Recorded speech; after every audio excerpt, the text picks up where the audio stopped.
नमस्कार दोस्तों। आज मैं फिर एक नए वीडियो के साथ आप सभी का अपने YouTube channel study with Chauhan में हार्दिक स्वागत करता हूं। दोस्तों, मैं उम्मीद करता हूं आप सब अच्छे होंगे, स्वस्थ होंगे। आज मैं इस वीडियो में उन बातों पर चर्चा करूंगा जो कि आपको मानसिक शांति प्रदान करेंगी। दोस्तों, हम जीवन में कुछ भी कर लें, चाहे जितना पैसा कमा लें, चाहे जितनी बड़ी उन्नति कर लें, लेकिन अगर मानसिक शांति आपके जीवन में नहीं है तो आप सुकून महसूस नहीं कर सकते। ये सबसे बड़ी उपलब्धि और अचीवमेंट है कि आप बड़ी उपलब्धि के साथ साथ अपनी मानसिक शांति को भी मेंटेन करें। आप अपने शरीर को स्वस्थ रखें। अगर आपका शरीर स्वस्थ है, मानसिक शांति है, तो आपका जीवन सफल है। तो दोस्तों, बात करेंगे किस तरह हम मानसिक शांति को बनाए रख सकते हैं। दोस्तों, हम अपने जीवन में अगर एक दो चीज़ें अपना लें तो आप मानसिक शांति पा सकते हैं। पहला है मेडिटेशन और दूसरा है योगा। यकीन मानिए दोस्तों, मेडिटेशन आपके जीवन का एक महत्वपूर्ण हिस्सा होना चाहिए। भले ही आप कुछ समय 5 मिनट, 10 मिनट या जो भी आप उपयुक्त समय, चाहे वो दिन में किसी भी समय हो, निकाल सकते हैं, आप निकालें और मेडिटेशन ज़रूर करें। यह मेडिटेशन आपको मानसिक शांति प्रदान करेगी, कई अनहोनी घटनाओं से आपको बचाएगी। क्योंकि अगर आपका मन शांत नहीं है तो आपके मन में अच्छे विचार नहीं आएंगे, और आपके अच्छे विचार नहीं होंगे तो आपकी सोच सकारात्मक नहीं होगी। और अच्छे जीवन जीने के लिए आपकी सोच को पॉजिटिव होना बहुत ज़रूरी है, और ये सब मेडिटेशन के द्वारा ही संभव है। आज भाग दौड़ भरी ज़िंदगी में हमारे पास अन्य कामों के लिए समय होता है, लेकिन हम मेडिटेशन के लिए, भगवान का स्मरण करने के लिए 5 या 10 मिनट या 2 मिनट भी नहीं निकाल पाते। बड़ी विडंबना है कि हमारे मनुष्य जन्म, जिसका मुख्य उद्देश्य अपनी मुक्ति प्राप्त करने का साधन है, हम किस प्रकार से मुक्ति प्राप्त करें, किस तरह से अपने जीवन को धन्य बनाएं,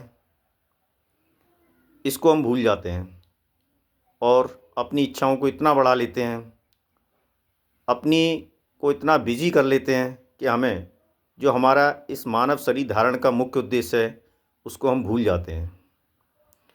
दोस्तों, आप यकीन मानिए, अगर आप मेडिटेशन को अपने जीवन का अंग बना लेते हैं, अपने दिनचर्या का हिस्सा बना लेते हैं, तो आप मानसिक शांति से अपने जीवन को धन्य कर लेंगे। अगर आप लगातार नियम से मेडिटेशन करते हैं,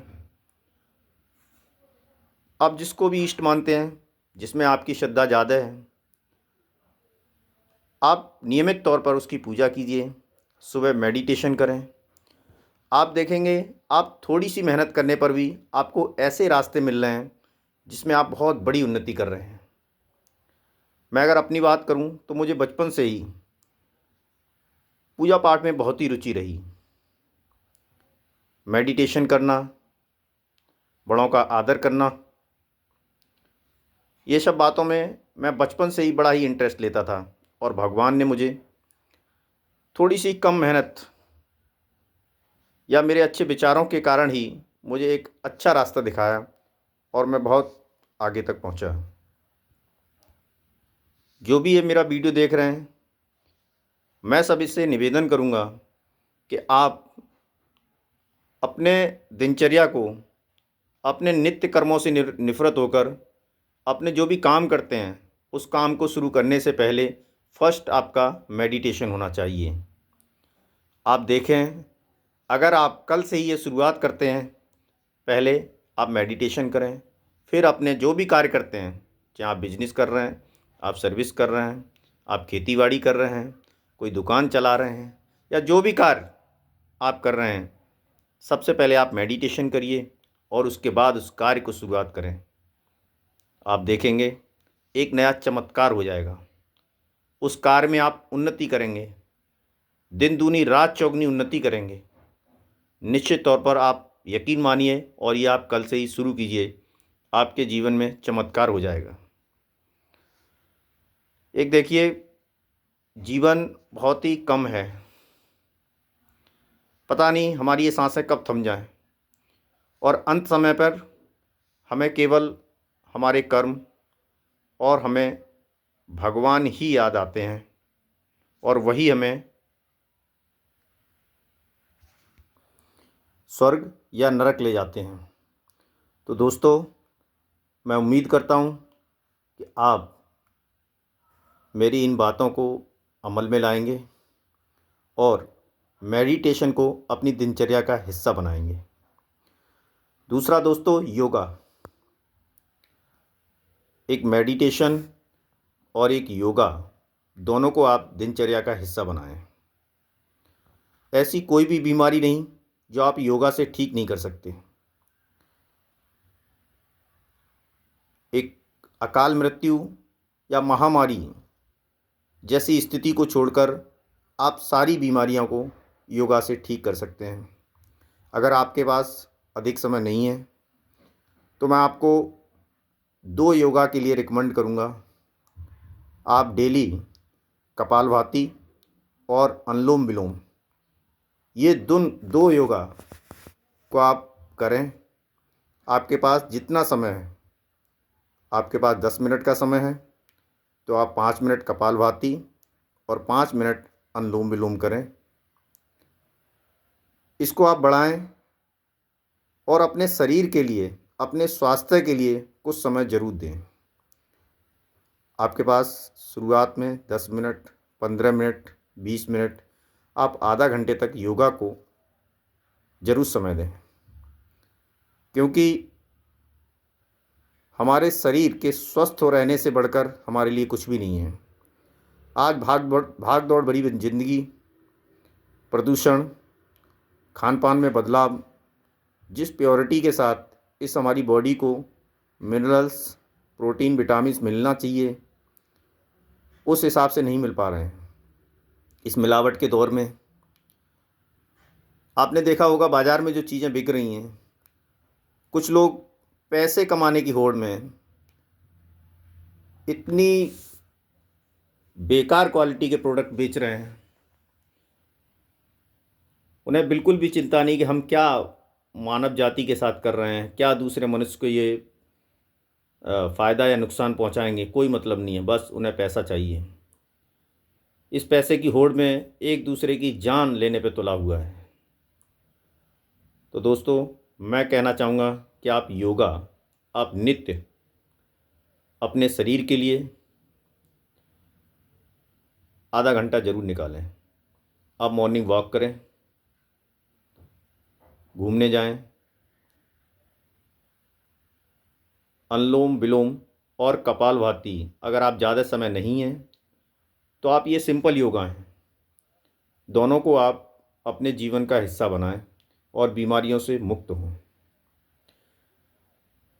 धीरे धीरे आप देखेंगे आपका स्वास्थ्य अगर कोई बीमारी से ग्रसित है तो आप उस बीमारी को ख़त्म कर देंगे और आपकी शरीर में कोई नई बीमारी नहीं पनप पाएगी, और आप जो पैसा डॉक्टरों को दे रहे हैं वो पैसा आपके पास सेव होगा।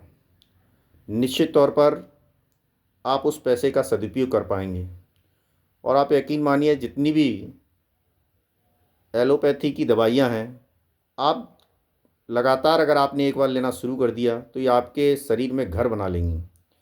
फिर आप इन दवाइयों के बिना नहीं जी पाएंगे, और एक बीमारी अगर ठीक होगी तो दूसरी बीमारी इस शरीर में घर बना लेगी। तो मैं आप सबसे कहना चाहता हूँ किन दवाइयों से परहेज़ करें, अपने शरीर को ठीक रखें, योगा करें और मेडिटेशन करें। अगर ये 2 चीज़ें आपने अपने जीवन में कर लीं तो आप एक तो मेंटल पीस, मानसिक शांति और स्वस्थ शरीर को प्राप्त कर लेंगे। तो दोस्तों, मैं आप सभी से निवेदन करूंगा कि आज से ही आप ये संकल्प लें, सुबह जब भी उठें आप योगा और मेडिटेशन नियम पूर्वक रोज़ाना करें। नित्य ही, चाहे आप कितने भी बिजी हों, कुछ भी आपको करना हो, लेकिन आप ये समझिए आप इस शरीर के लिए योगा और मेडिटेशन के लिए ज़रूर समय दीजिए, क्योंकि कोई भी महत्वपूर्ण काम आप तभी पूरा कर पाएंगे जब आपका शरीर स्वस्थ है, आपके मन में शांति है।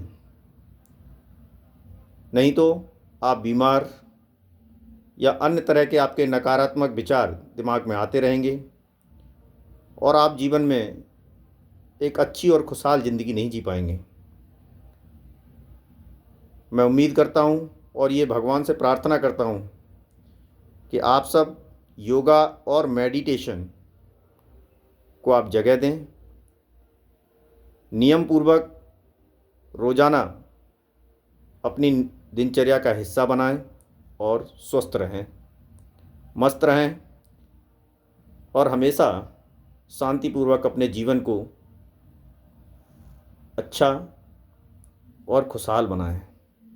इसी के साथ मैं भगवान से प्रार्थना करूंगा कि आप सभी जीवन में बहुत बड़ी उन्नति करें, अपना नाम रोशन करें और समाज में अपना अच्छा कंट्रीब्यूशन करें। धन्यवाद। नमस्कार।